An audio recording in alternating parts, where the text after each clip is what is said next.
All right, we'll finish up the last section of notes in chapter 20 before we go into boundary layer theory. And we're going to start with a solution to a two independent variable problem, two spatially independent variables, and apply it to a practical situation, and that is calculating the leak rate out of the screw top on a soda bottle. And so, one of the as we move towards plastic packaging and food packaging and a variety of other areas, one of the concerns is that gases from inside the package can leak to the outside via permeation or diffusion through the wall of the packaging. And in particular, in plastic soda bottles, the material that makes up the sidewall and the vast majority of the bottle, that is polyethylene terephthalate or PET, is a well-known barrier plastic. However, the cap that goes on the bottle is typically made from something like low-density polyethylene, which has much lower barrier properties or much higher rates of gas transmission through it. And so the question is, the leak rate of CO2, and therefore the rate at which the soda will go flat, can be determined based upon the leak rate out through the cap of the bottle, because this is the place where the rate of transport is highest, even though the surface area is not very large relative to the surface area of the entire bottle. And so it's been proposed that an essentially impermeable barrier material be put on top of soda bottles to cut off most of the transport or the transport of CO2, for example, through most of the surface area of the bottle cap, that is the top of it. And one of the high barrier plastics that's been considered for this are so-called liquid crystalline polymers, or LCPs. They're among the least permeable, gas permeable polymers known. You'll know these in the vernacular as materials like Kevlar. There are also Kevlar is not melt processable, and so it would not be easy to put a thin layer of that onto a plastic bottle cap, because those are all made by melt processing steps. However, there are classes of liquid crystalline polymers that are melt processable, and they've been looked at for this application for some time. And so the question is, if you put an essentially impermeable coating of an LCP on top of a low-density polyethylene bottle cap, and this is just the very top of the cap. You would have another piece of it down below that would have the screws or the threads that then fit on top of the bottle. And on the bottom you would have the gas inside the soda bottle that'll have CO2 as the component you're trying to prevent from going across, or trying to mitigate the loss of CO2, because this is what causes the soda to go flat. And so there would be CO2 dissolved at some concentration, I'll call it C0, at the bottom of the cap. If we put this liquid crystalline polymer coating on the top of the cap, the rate of mass transport there would be essentially zero. And the way we express that in terms of a boundary condition for transport is that the flux of gas across the top surface of the bottle cap is equal to zero, or dCdZ, the concentration gradient of gas at this top surface is equal to zero. And the question we're going to ask is, if we put this impermeable coating on the top, what is the effect of changing the thickness, we'll call it L, the thickness of this bottle cap top on the rate of mass loss out through now the side of the bottle cap, because the gas can no longer be lost through the top of the cap, and so the only way it can be lost is by transport out through the sidewall. And we're going to ask, what is the effect of the thickness of this layer on, or the thickness of this cap on that rate of mass loss? And you can see that there might be two conflicting trends here. So on the one hand, as you make this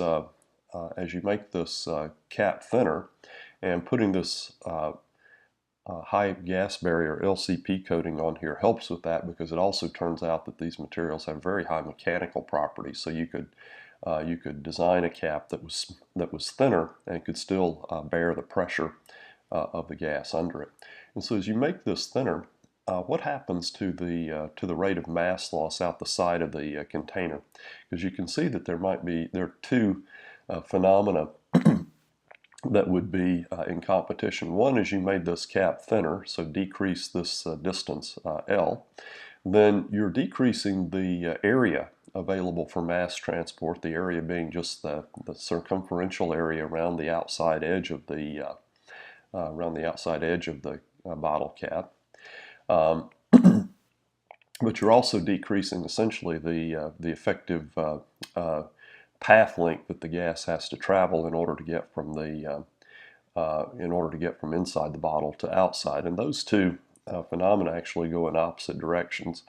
You could also ask the question in the opposite way: how does the rate of mass loss change as we increase the thickness of this layer? And you might expect that as you increase the thickness of this layer, the area available for mass transport would go up linearly as L increases, and so you might expect in some regimes a linear increase in mass loss as you increase the thickness. But as the cap gets thicker and thicker, in order for gas to get out the top portion of the cap, it has to diffuse from down here all the way up here. So the path length for diffusion gets longer as the cap gets thicker, and so that's going to mitigate the increase in mass loss as the cap thickness L gets thicker. And so what we're going to be after is to calculate the rate of mass loss, for example, in grams of gas or moles of gas per second. And I'm going to go ahead and give you the answer now. It's going to depend upon the concentration of gas that's inside the bottle, that's it's dissolved into the polymer right at the point where you have the contact of the polymer with the gas on the interior of the soda bottle. It's going to depend on the cap radius A, on the diffusion coefficient of the gas in the polymer, and on the thickness L of the gas of the bottle cap. These parameters mu sub m are eigenvalues that I'll show you how to calculate towards the end of at the end of this section of notes. And so this is the result that we're going to be deriving. It's the you can measure this by essentially tracking the pressure inside the soda bottle over time. And as that pressure decreases, the way that it's decreasing is primarily by CO2 dissolving in and then transporting through this low-density polyethylene cap. And so if you know how much gas is in that container when you start, and you know its pressure and temperature, by monitoring pressure over time, you can monitor the change in the number of moles of gas here, and that has to then be equal to the rate of mass loss through the sidewall of the bottle cap. Okay, now the time scales in this problem are such that the gas concentration profile inside this bottle cap is essentially always at steady state over the vast majority of the life of such a container. That is, after the gas is charged to the soda and the bottle cap is put on. There'll be a short transient period, but then you fairly rapidly come to a situation where we're just looking at steady state or pseudo steady state leakage of gas outside the sidewall of this bottle, and that's the situation that prevails over the majority of the lifetime of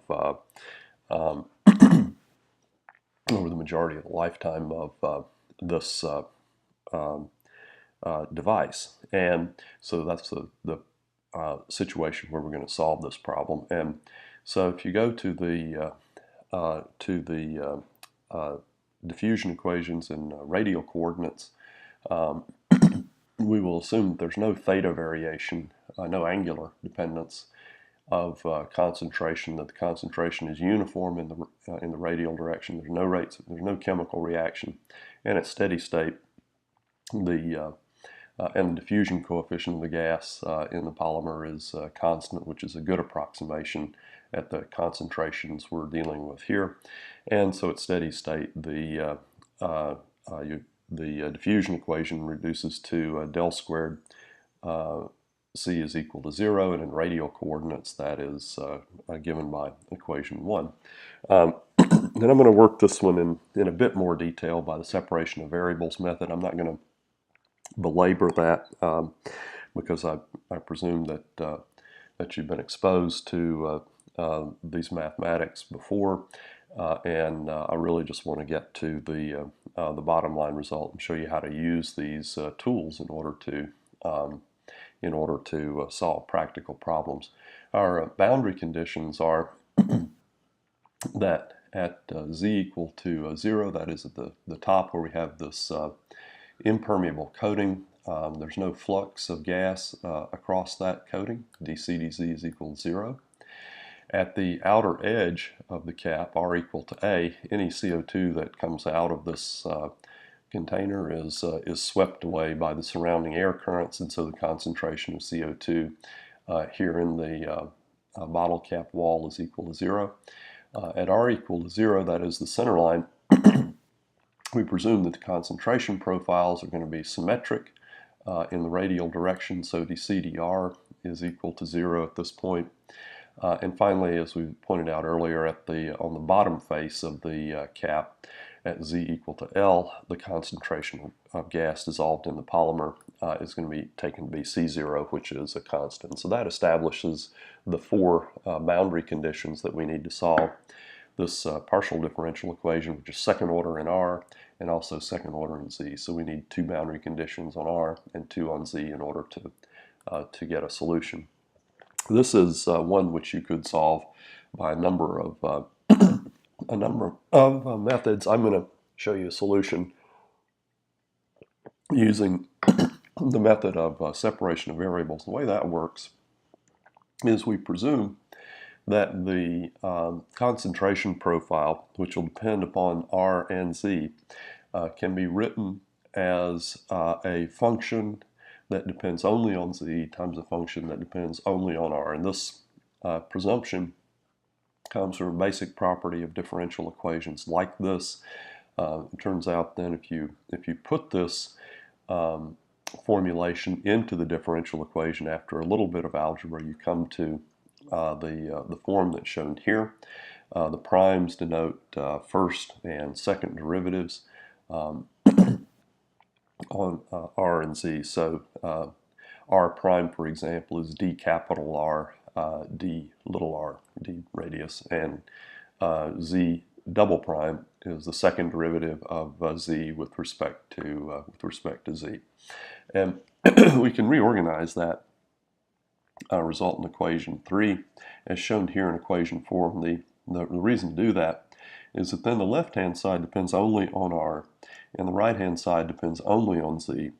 And the only way a function of R can be equal to a function of Z is if both the left and right-hand side are equal to a constant. So the left-hand side is independent of Z, and the right-hand side must be independent of R based on our original supposition here up in equation 2.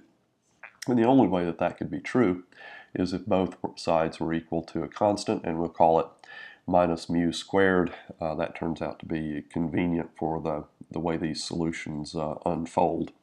And so we can write the left-hand side equal to minus mu squared, and the right-hand side equal to minus mu squared. Since we had a minus sign up here, that cancels with the minus sign on the constant. And if this is now two second-order linear differential equations that have fairly straightforward solutions, starting with the second one, z double prime is equal to mu squared times z, has a solution that's shown here. If you integrate that up twice, you just get exponentials in z. You could also write those in terms of hyperbolic trigonometric functions as well, but we'll just use the exponential nomenclature for now. If you integrate this second order differential equation in R, this is a special differential equation called Bessel's differential equation, and it is the solution to it can be written in terms of Bessel functions. In this case, J0 and Y0, the constants C1 through C4 are just constants of integration that we'll determine with the boundary conditions. These Bessel functions can be looked up in tables or calculated in Excel. You'll find them also in places like Wolfram Mathematica. So they're fairly easy to find graphs and tables of values of them. And one of the things that you'll find is that if you took the derivative of the concentration with respect to R, that would just be equal to z times the derivative of capital R with respect to the radial position, lowercase r. And you'd find that to satisfy this equation at r equals 0, this constant has to be 0. I won't go through the details of that, so I'll leave that for you to verify. The derivative of y0 with respect to r blows up as the argument goes to 0, so that means that C4 has to be equal to 0. And so then we can write the concentration profile as the remaining radial portion times the z portion, and that just gets back again to the concentration profile being written as capital Z times capital R. We have expression for capital Z, we now have an expression for capital R, and now we just combine those together. And we start to apply the second boundary condition at z equals 0, which is here at the at this bottle cap top, where we have this impermeable coating on the cap. dc dz is equal to 0, and if we apply that boundary condition, what we find is that these integration constants C1 and C2 have to equal one another, and so that simplifies the overall expression for the concentration further. Now I'm going to go ahead and combine these two integration constants, C2 and C3, and just call them A. That's just the product of these two integration constants. And I'll set about now applying the other two boundary conditions. At R equal to A, the concentration of CO2 in the polymers equals 0. That's at the outer edge of this cap. Any gas that diffuses out through the sidewall of the cap is swept away into the surrounding air. And so that means that when we apply that boundary condition to the solution shown in equation 14, we get equation 16. And it's satisfied by any value in which this Bessel function J0, which is a function of our constant mu times the radius of the bottle cap A, it's satisfied for any value of mu A where that makes J0 equal to 0. And it turns out that J0 has an infinite set of roots, much like sine and cosine have an infinite set of roots for their arguments. So you always have a root, periodically every 180 degrees or angular every pi radians on sine and cosine, you'll find a point where that function goes to 0, and it's similar for these Bessel functions. And so this equation and boundary condition is satisfied for any of those roots, and it's also satisfied by any linear combination of those roots. And so you can write then the solution for the concentration profile as a linear combination of all of the possible solutions, as shown here. It turns out that these the integration constant a will depend upon the root, and the eigenvalue mu will vary from root to root. So we put a little subscript on that to denote it, and we'll come back and calculate those at the end from the principle of orthogonality. Last boundary condition is that at z equal to L, that is at the bottom surface of the bottle cap wall, the gas concentration is constant at C0, and so we plug that value in as shown here, and we can further then write C0 as shown here, where I have taken this now constant term and just combined it with the constant a to make a new constant a prime, as shown here.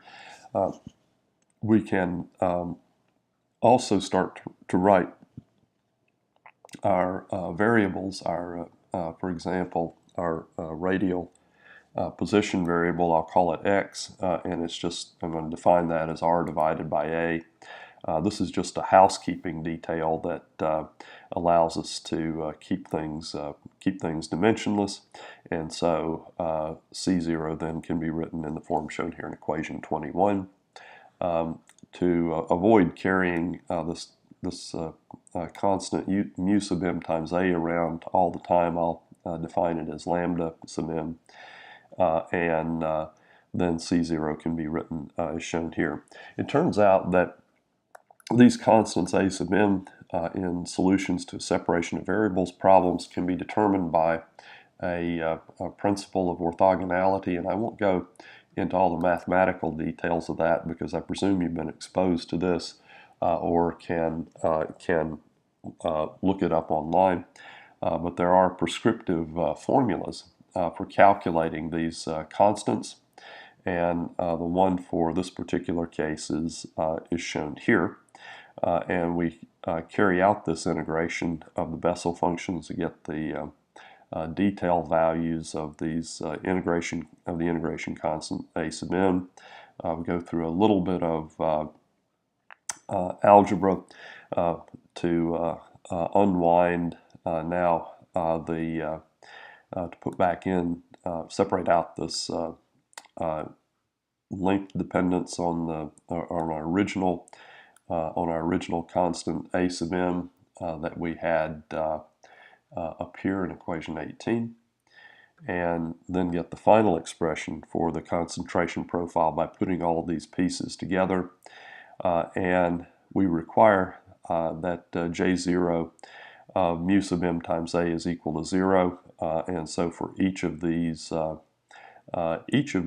terms in this infinite series, we'll have a different root to this Bessel function that will determine the value of mu sub m that then goes into the detailed calculations here. We can verify the solution is correct by checking to see that the boundary conditions are satisfied at z equal to L. We have to have that c is equal to C0, and at z equal to L, the grouping of terms here in brackets is just equal to 1, and we're left with the term here that depends only on r, and you can go to standard mathematical tables and find that this grouping of terms is equal to 1/2, and so indeed c is equal to C0 at z equal to L. That satisfies that boundary condition. At r equal to a, that is at the outer edge of the cap, where all the CO2 that permeates from inside the bottle to the outside, leaves at that outside wall, so the concentration of CO2 is equal to 0. And so now we evaluate the concentration of at R equals A. The resulting formula is shown here. And we recall that we require that the J0 at mu sub m times A is equal to 0. So that means every term in this infinite series is equal to 0 for this particular case. And so that boundary condition is satisfied. We can also calculate or can compute that at R equals 0, we have this centerline symmetry, so the concentration profile is symmetric in the radial direction, and it turns out that the radial dependence of R is vested in this term in the numerator, and so dc dr is going to be proportional to the derivative of J0 with respect to R, and we'll calculate a little bit further down here that J0, the derivative of J0 with respect to R is given by the formula shown in equation 32, and it turns out that J1 is equal to 0 when R is equal to 0. Likewise, we can calculate that Z equal to 0. This is at the impermeable wall. There's no flux, or dc dz is equal to 0. So we can take the derivative of the concentration profile shown here in equation 27 with respect to Z, and it turns out that that boundary condition is met as well, and you can verify that. The mass loss through the wall at R equal to A, that is the amount of CO2 lost at the outer edge of this cap, can be calculated as the flux at the outer edge of the cap. Let's see if we get back down here to the solution. It can be calculated as the flux, which is just minus d times dc dr evaluated at that outer edge, times the differential surface area, and then we just integrate this up over the entire thickness of the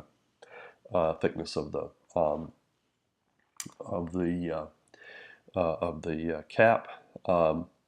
And here's the we need to evaluate dc dr in order to carry out this integration. So I've done that here. The radial dependence of the concentration is vested entirely in this J0 term, and you can look up in tables the value of that derivative.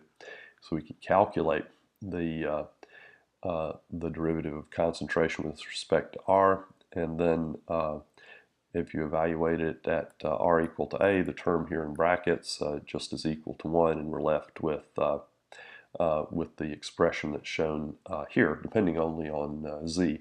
And now we're going to integrate that over Z. With a bit more algebra, you get to the result shown in equation 37, and this is by definition the hyperbolic tangent, and this gets me to the result that that I showed at the very beginning of this problem. With these mu sub m's determined as the roots of the or eigenvalues of this equation, J0 of mu sub m times A, the bottle cap radius is equal to 0. And the roots of this equation, or the eigenvalues, are given here. You can calculate the value of function J0, and the first time this term is equal to 0 is when its argument is 2.4048. The second time, which would correspond to m equal 2 in this equation, its value is 5.52, and so forth and so on. And it turns out that after, and you can kind of see this, the difference between the eigenvalue here, 2.4, and then 5.52, it's about 3.12, and then here it's, getting on 3.13, and so on and so forth. And what you find is that rapidly the difference between these eigenvalues starts to go as they start to just differ by pi as you go to higher and higher roots. So once you have the first few of them calculated, then you can calculate as many as you want by just adding pi to the previous value of root. And so then this is the expression that tells how the wall thickness then, or the bottle cap thickness L, affects the rate of mass transport. And so we've got a spreadsheet that I put up for you on this. Let me get it up here. And essentially, this spreadsheet will calculate for any value of the thickness of the bottle cap for a given radius. And let's see if I can make this a bit larger here, so it's not easy to see. So any value of the thickness, and I've set it at 5 microns here with a 2 centimeter radius bottle cap, so that's a pretty good sized bottle. And you can plug those values in, calculate for each term in that infinite series. So we need to evaluate, as many of these terms as required in order for the to get an accurate value of m dot. And I've divided m dot by 4 pi c0 times the diffusion coefficient times A to put it in dimensionless units. And so then this is the value that's being plotted as a function of the cap thickness. And so if you put in a different value, the cap thickness like 100 microns, then this spreadsheet will go ahead and calculate the new value of m dot. And I made a little table of those values for a range of bottle cap thicknesses, and then I've plotted them here. And what you can see in the plot is what your intuition might have told you, that initially, as you make the cap thicker, you have a strong increase in the rate of mass transport out of that film, because you have, you're giving more surface area to the you're giving more, as you make L thicker, you're giving more surface area for gas to diffuse out of the film, and so you see almost a linear increase here initially, but rapidly you start to see this bend over and ultimately approach an asymptote. And this is reflecting the fact that as this cap gets thicker and thicker, the gas that will be trying to diffuse out of the last top segment of it has to travel an awful long ways. And so its rate of mass transport is quite a bit lower than it is down here just next to the surface, where that's quite close to where the gas is in gas phase or the material's in contact with the gas right inside the bottle cap. And so you see gradually a bending over and ultimately an asymptote. We're beyond about 300 microns, which is still pretty thin. You get essentially very little increase in mass flow rate out of the system, depending on how thick the wall thickness is. And so this is just an example of a multivariable diffusion problem aimed at solving a practical problem in gas transport. You'll find these Excel spreadsheets along with the notes up on our course website, and I would invite you to play around with them and to help develop your intuition in problems like this. So the next thing I'd like to speak with you about is a numerical solution to the transient diffusion equation. And I'm taking this from a section from the Mathematics of Diffusion by John Crank. This is one of the Bibles in the area of providing analytical solutions and tricks for solving Fick's first and second law of diffusion. And the section that I'm taking this out of is in chapter 8 of that book. This book is widely available on. I put these sections up for you on our course website, but you can get the entire book in the library or off Amazon or whatever you will. I carry an electronic copy. I find it so useful. I carry an electronic copy with me on the computer, and I have physical copies at my two offices, so I never want to be far away from that book. But the methodology I'm going to show you is outlined in this section of Crank's book, and I would invite you to get these few pages and read through them, because they'll give you a more detailed explanation of what I'm about to show you, and also show you how to set it up for different geometries and different boundary conditions than the ones I'm going to show you. And so this is in the set of notes entitled Numerical Diffusion that are posted for you. So we'll go ahead and start that presentation now.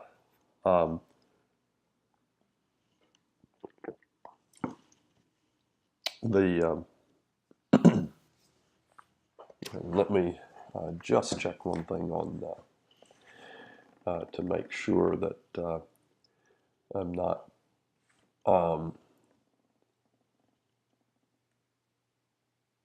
displaying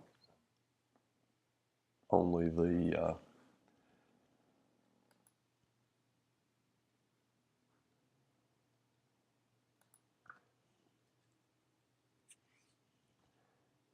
presenter view. Well, I think hopefully this will be okay.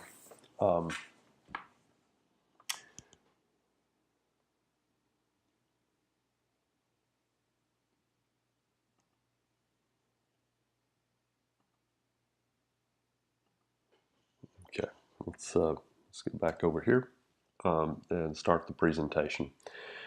So the way that this starts is we want to set up and solve Fick's second law of diffusion. This is one that I showed you the solution, the analytical solution to this problem in class.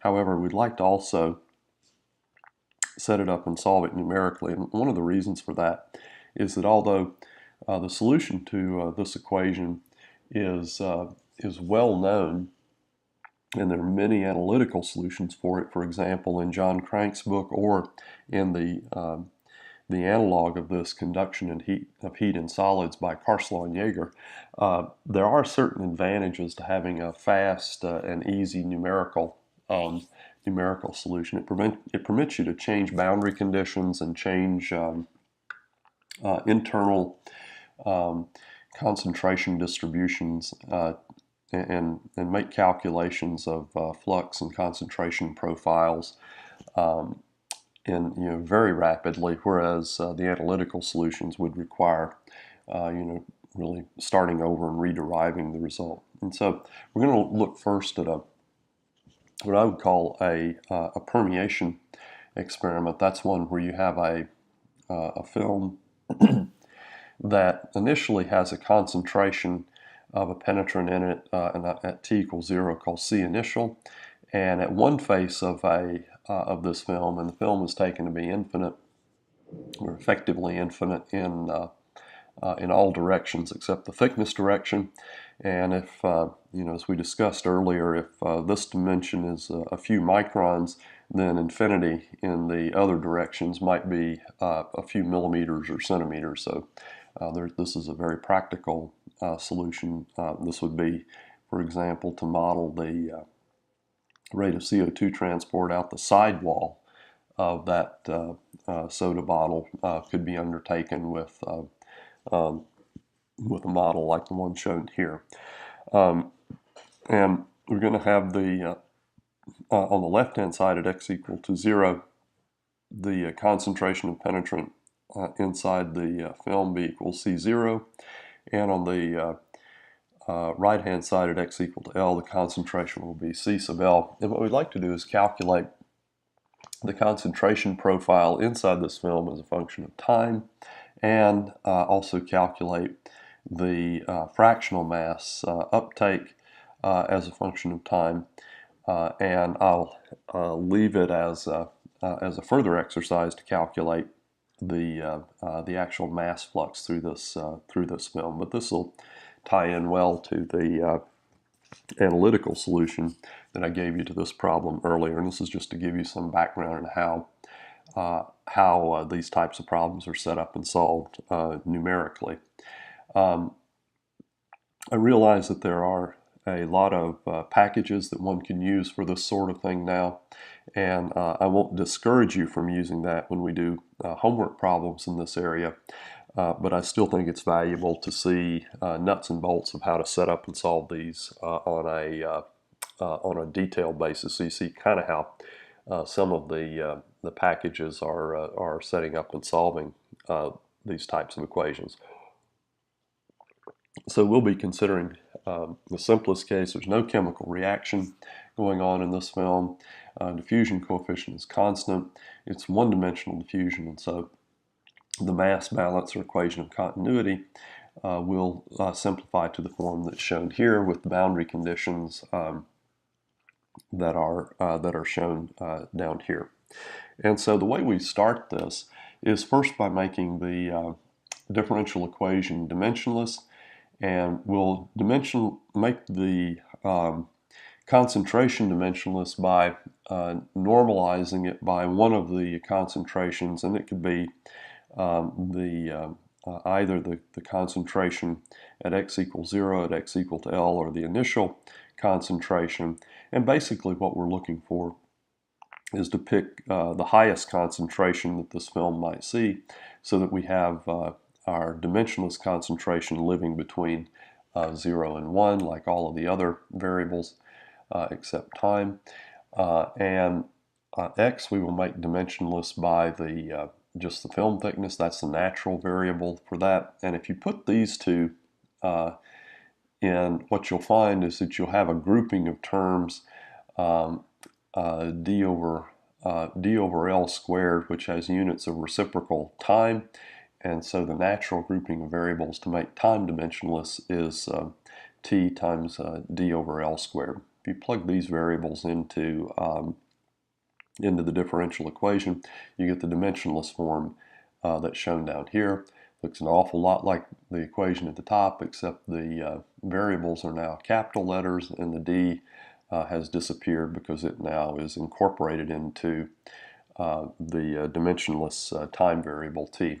And it's also interesting to note how the scaling d over L squared times time falls out naturally out of this problem. And you'll recall that the characteristic time scale for diffusion that we've been teaching you about is to set the time equal to L squared over d. And so that's a consequence of the way this differential equation, its mathematical form.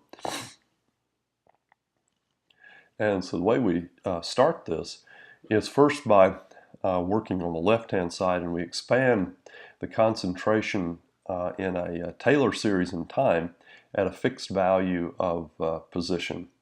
And we're going to write C sub I and J is going to be the concentration at a position x and t, and C sub I and J plus 1 is going to be the concentration at a particular spatial location x and at t plus delta t. So J plus 1 is going to be t plus delta t, and J will be evaluating that concentration at time t.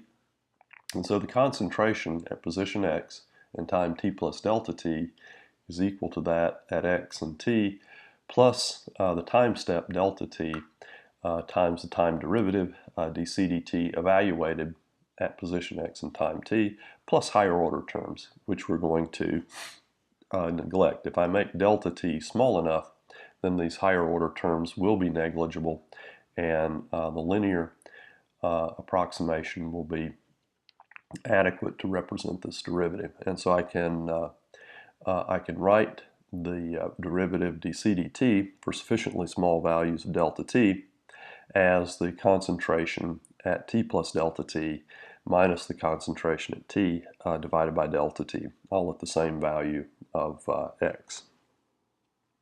Now I'm going to expand the concentration as well in a Taylor series in position at fixed time. And so now c at x plus delta x and time t is equal to c at x and t plus delta x times the derivative evaluated at x and t plus the second order term, and I'm going to neglect higher order terms. If I pick delta x small enough, then those higher order terms will be negligible. There's two types of difference equations that we can write in this for the Taylor series. One is expanding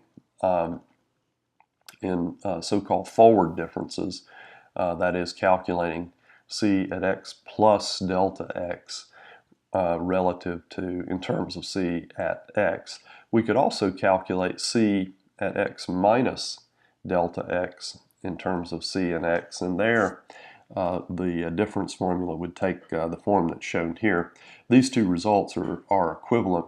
One is based on calculating c at x plus delta x in terms of c at position x, and the other is the exact equivalent of that, but calculating c at x minus delta x in terms of c and x. And we'll truncate both of these after the second term, add them together.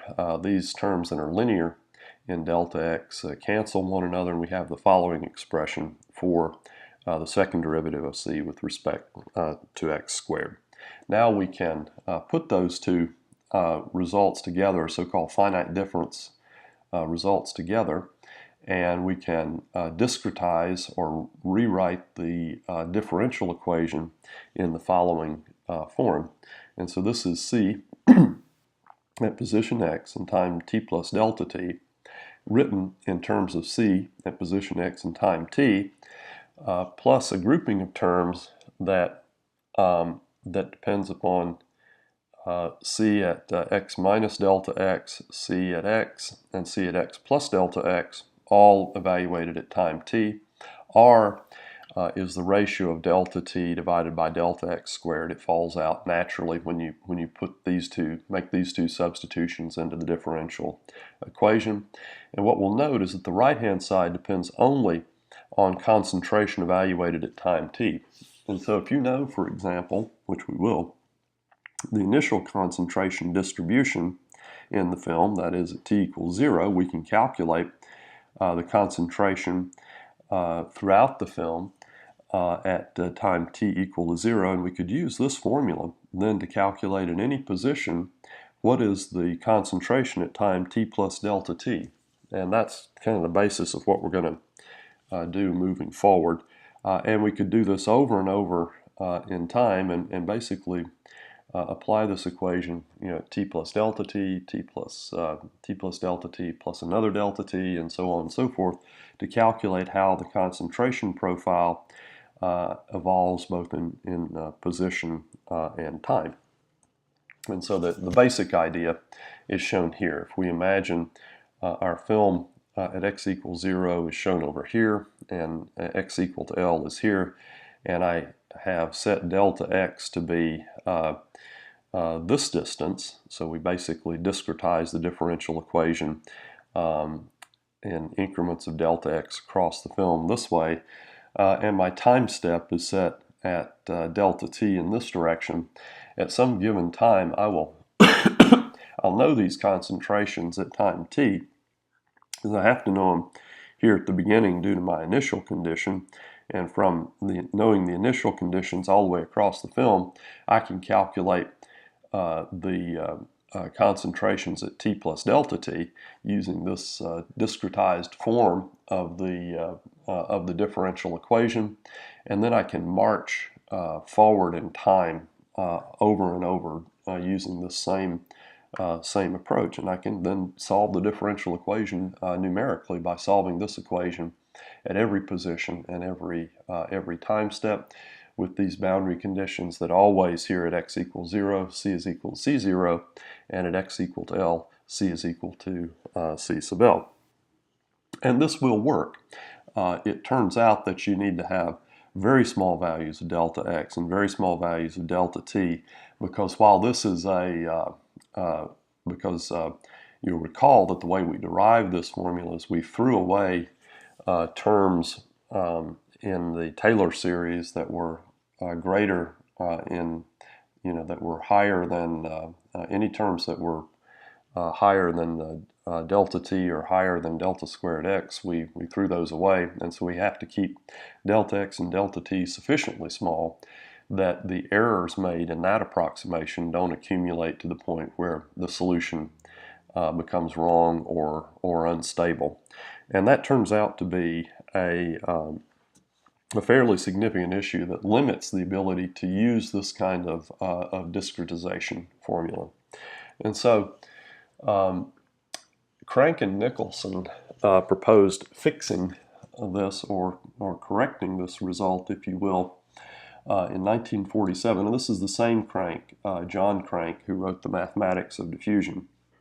And what they proposed was, rather than evaluate that second derivative with respect to x squared only at time step j, to approximate it as its value at time step j plus its value at time step j plus 1 divided by 1/2, just to arithmetically average the value of that second derivative of c with respect to x squared at two adjacent time steps. And if you write d squared c dx squared like this, and then use that expression here to derive a new discretization formula, you get the result that is shown here.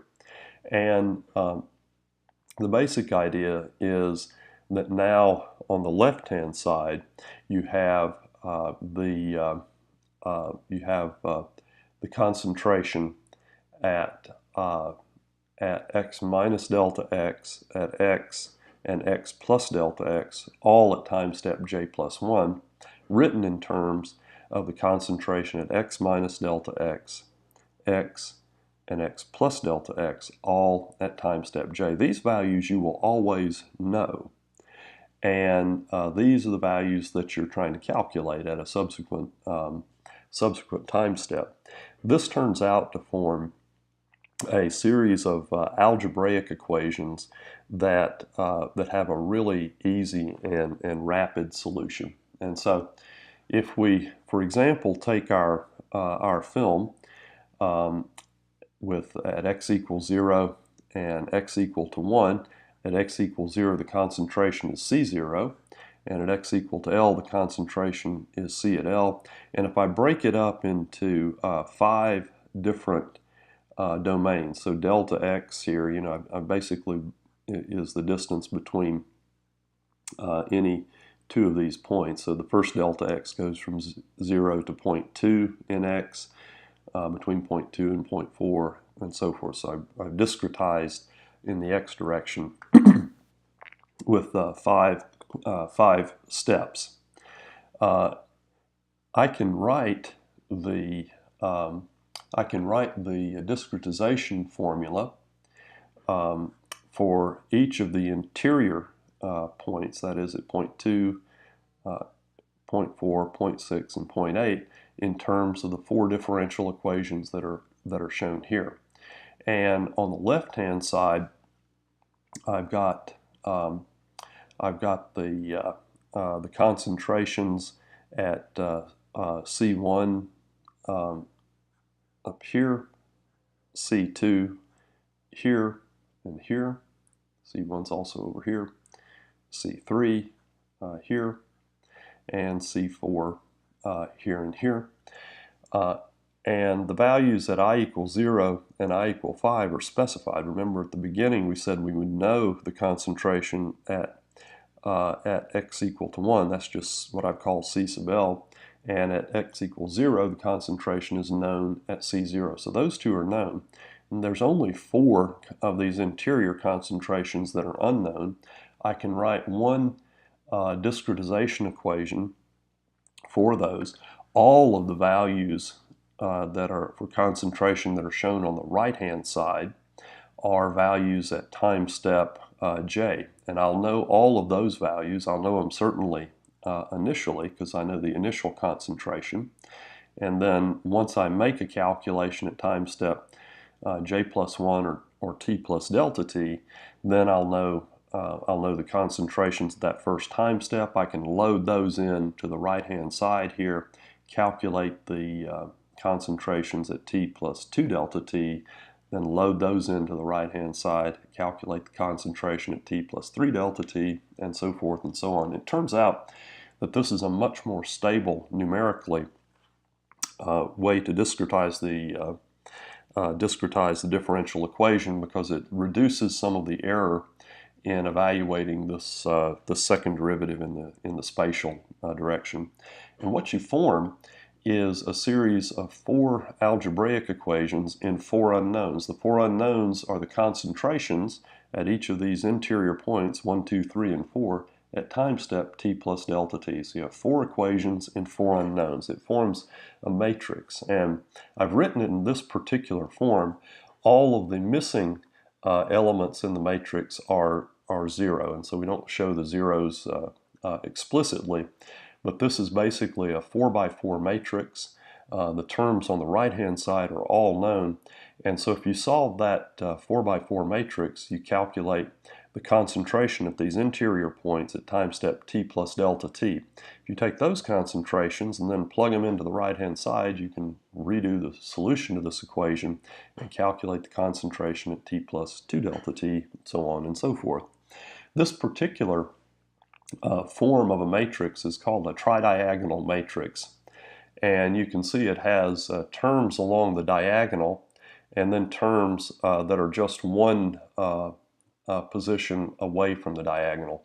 And this turns out to be a form of a matrix equation that is really easy and can be solved very efficiently. I've done it in Visual Basic for you, but it's a very straightforward and computationally fast form.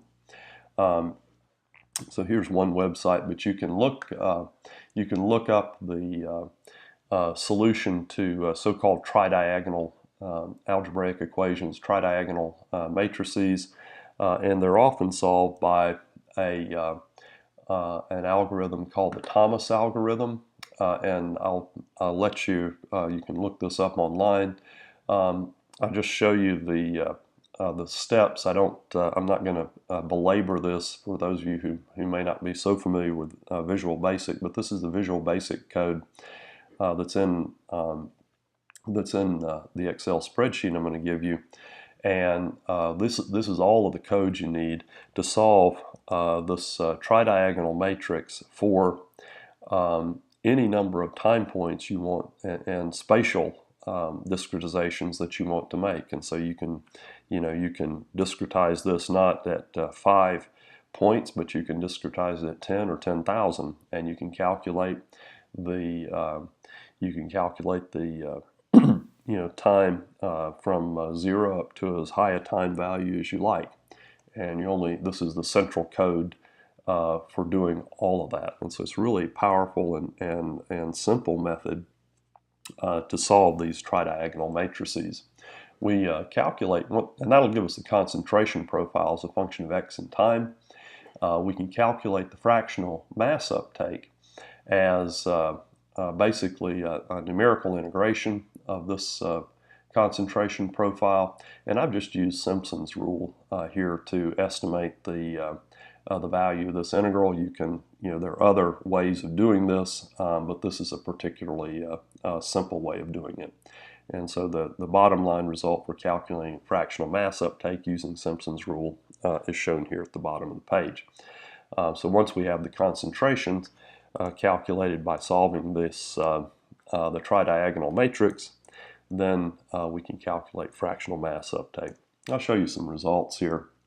And you'll remember that I showed you values of or solutions to this differential equation from Crank's book with the analytical solution. And you can see that if we start with the initial concentration 0 and our concentration at x equals 0 and x equal to 1 in dimensionless terms as being 1, you can see initially that there's no concentration is 0 everywhere in the film except right at the edges, and then as time marches on, you can see the concentration build in numerically towards this towards the center of the film, and you can see the film start to fill up with penetrant. So this is the equivalent of the gravimetric sorption experiment that I showed you not too long ago. Then we can use the equation for the fractional mass uptake, and if you integrate these concentration profiles, this is the result you get for the fractional mass uptake at each of these times. Interestingly, the fractional mass when the fractional mass uptake is 0.5, so you're at 50% of the way to having this film saturated, the square root or dimensionless time is about 0.22. And so if you calculated then what is the value of dimensionless time that gives a square root 0.22, it's about 0.05. And you'll recall from the notes when we went through the analytical solution, we said that the half time for diffusion was about 1/20th L squared over D. And so remember that T is made dimensionless by L squared over D. So this numerical solution gives exactly or very close to the correct result that you would get from the analytical solution. And it makes it a little easier because then you can change the boundary conditions, you can change the initial conditions, and really run different cases quite rapidly. So here's an example for unsteady state permeation. So here we expose the face of the film at x equals 0 to a concentration in dimensionless terms as 1. At L we hold the concentration equal to 0, so this is just permeation of penetrant through that film. Initially we have no penetrant in the film, and so you see as time marches on, the concentration profile build, and it builds to the linear profile that you might have anticipated from solving Fick's second law and the limit of steady state. That is just d squared c dx squared equals 0 with these two boundary conditions gives you linear concentration profile. Integrate up the fractional mass uptake, and you only fill the film halfway in this sort of experiment because you're constantly removing material from the downstream side, and so mt over m infinity approaches 0.5 in this case. Some of the things that I can ask you to do is I'm going to give you a version of the spreadsheet that doesn't calculate the fractional mass uptake, but could ask you to implement that. Could also ask to plot concentration profiles and fractional mass loss for desorption experiments. That's where you initially have the film loaded with penetrant, and then as time marches on, you apply the boundary conditions that there's no concentration of penetrant at the edges of the film, and then watch the penetrant drain out of the or diffuse out of the film. Haven't shown you how to calculate the flux, but this would be also useful for practical applications, calculate the flux through such a film, or to take account for cases where the initial concentration profile is not a simple value like 1 or 0 or something like that. We could take a variable initial concentration profile and see what effect that has on the calculated results.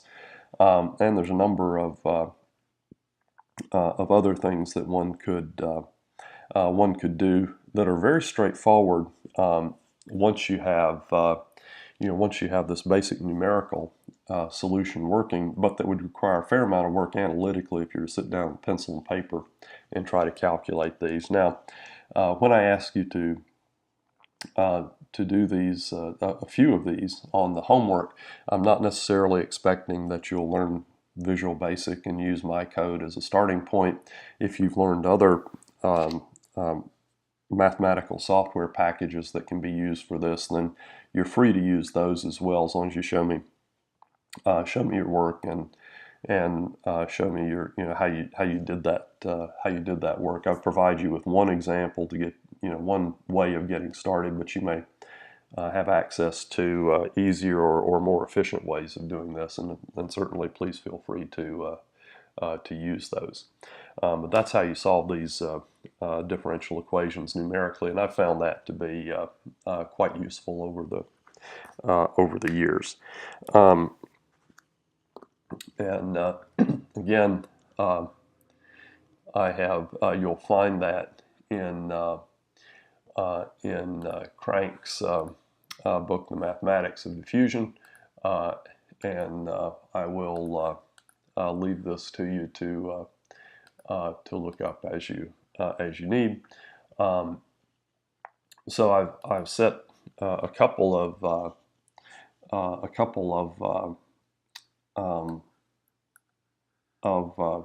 spreadsheets up for you. One is calculating the essentially in the flat sheet, calculating the absorption kinetics as we've for the case that we've just shown. I'm showing it here for 20 elements. You have to pick values of delta t and delta x that give you given value of the parameter r. I've written it as a uppercase here, but the lowercase value is the one we used in the notes. Have to set values of C0 and CL and C initial, and how many time steps you want to take. So I've set the number of elements in the x direction is 20, and so I'll be evaluating dimensionless terms of concentration at every at position 0, 0.05, 0.1, 0.15 up to 1, and then my time is given here in dimensionless values, and I've set the delta t and the number of steps here. You can put in different values as you like, and then I've set the boundary conditions. This is C at 0 and C at L, and then initially I have no penetrant in the film. So this is what I use to generate the one of the graphs that I just showed you. And so this is the concentration profile as you march forward in time, and you can see that there are some that discretization, particularly in regions where the concentration gradient is particularly steep right at the edges. It gives values here for the dimensionless concentration that are slightly greater than 1, and that's a numerical artifact associated with those derivative approximations not being quite correct in very steep gradients. Some of the higher terms that we neglected in the Taylor series, would need to be included to take account of that, or you need to discretize this a little bit more. But you can see that as the dimensionless time increases, you can see that the concentration across the film is filling in uniformly. And you can go up here, for example, and change the number of position elements, and then recalculate it, and it will it'll do that calculation again. You see, right at the very earliest time step, it's struggling to calculate reasonable values of the concentration here, and that again is the discretization errors. We could also have taken I've taken the time steps as being fairly small, but I could have taken somewhat smaller values, and you reduce those discretization errors a bit. But I would invite you to play with this, and it builds your intuition on the way that these types of problems are solved. I've also put up for you some some estimates of how you calculate just the transient mass uptake based on different diffusion coefficients. Again, you can set the number of time steps and the number of points, and this is calculating the fractional mass uptake. Now, for real cases with diffusion coefficients and thicknesses of your choice, so I set it at 10 to the minus 8 square centimeters per second in this film case. And so you can change that diffusion coefficient, for example, to 10 to the minus 9. Redo the calculation. It takes a little while because it's calculating, those concentration profiles now at 100 time steps, and it's then integrating them to calculate the fractional mass uptake. But you can see the mass uptake getting slower as the diffusion coefficient goes down. So again, I provide this for you to help build your intuition about how these kind of calculations are done. I haven't gone through today how you do this for spherical and cylindrical kinetics, but I have provided those solutions as well, and also these Bessel zeros of Bessel functions. And again, what you'll find is that as you get up to higher levels of these Bessel functions, they differ one from the other by essentially pi. And eventually, I just started calculating them by adding pi to the previous one, and that gets you really, really close to the right values for those Bessel functions. The last thing that I will show you in this lecture is that there are you can use, I know some of you will be familiar with using Laplace transform methods to solve these problems, and it turns out that there are some very useful Laplace transforms that are great for use in the diffusion equation. They're often not reported in some of the standard Laplace transform tables, but again, if you go to John Crank's book, and this little section is posted for you on our website, you'll find tables of Laplace transforms that are particularly useful for solving the diffusion equation. And I won't belabor those except to say that if you are solving the diffusion equation using Laplace transforms, you may find this table to be really really helpful. Also, it turns out that in many of the solutions to the diffusion equation, particularly the transient diffusion equation, you will find cases where the error function comes up in the solution. And so in the conduction of heat and solids, which is the heat transfer analog of Crank's book on the mathematics of diffusion, they have a nice section at the end on reminding us of the definition of the error function's values at limits like infinity, and how it's symmetric, and definition of the complementary error function is just 1 minus the error function, how it can be written in terms of sums. Nowadays, these error functions are largely built into spreadsheets like Excel, so it's a lot easier to calculate them than and other mathematical packages, so it's a lot easier to calculate them than it used to be. They also provide examples of the derivatives and the integrals of error functions. So anytime you see something like I ERFC, that's the integral of the complementary error function, and some values like the first integral are shown here, the second integral is shown here, and recursion formulas for how you calculate higher ones are shown here. But just these are useful for, and you'll see them come up a lot. If you're looking through Crank or other solutions, the diffusion equation, you'll see the error functions coming up. And for me, this is just a refresher about how the various error functions are defined, and they give tables of values of them in case that's helpful for you. We're now about an hour and 14 minutes in, and so we will stop the lecture here. And the next topic is going to be starting to talk about boundary layer flow, and this is going to be an important topic for us because it really gets at some very practical problems like things as simple as you'll find in nature, like how fast does water evaporate off a lake when it has a breeze blowing across it. How rapidly does a liquid chemical evaporate if you've had a chemical spill, for example, outside at a plant and you have a breeze blowing across it, how rapidly does it take the chemicals away?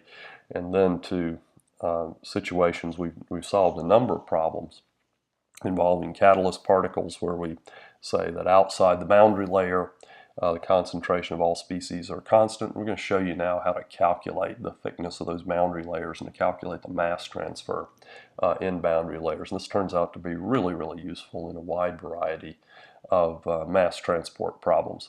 But it's a big enough topic that we won't get into it today, and we'll save that for next time. Thank you.